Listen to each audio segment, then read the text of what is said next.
So to achieve your objectives then, I mean, what were some of the key capabilities you were looking for in a solution? Well, basically what we said, as you said in the introductory, is project logistics is very unique to each project. And then because we're always providing two sides, it can be also very unique to each side. You have different countries, you have different suppliers, you have different locations, you have different requirements, packing, storing, transportation, whatever. There are so many different requirements that you have to basically meet that each project looks totally different. So when you design a supply chain for one project, the system that you're using needs to be very flexible.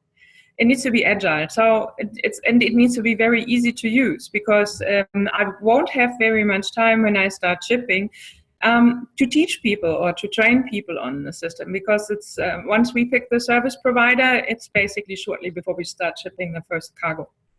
And therefore, the system needs to be easy to use, so it's widely accepted. The training efforts need to be very low. And the customizability is one of the key issues that you have here.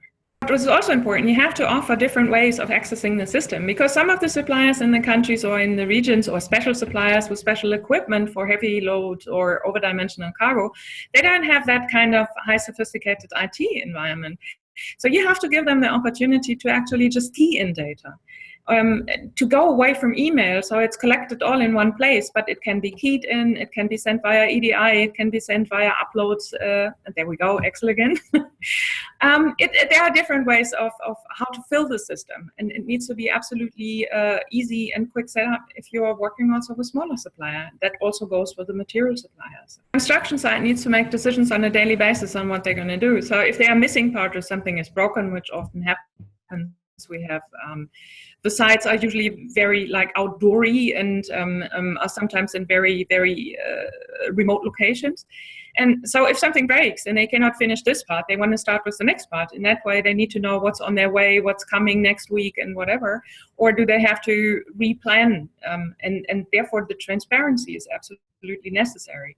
It also helps the communication in terms of, we usually work with our regional companies, and they need to know what's coming their way so that they can plan the onward transport.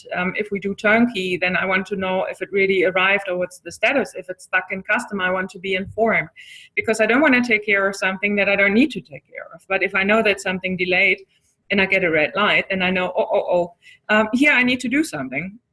And it very much helps. And I don't want to wait until somebody from site screams, it's not there. Yeah, I just want to be able to say like, okay, I know what's happening. I know exactly what the status is. Don't worry, we will fix it. Yeah, and the system gives me the transparency to achieve that.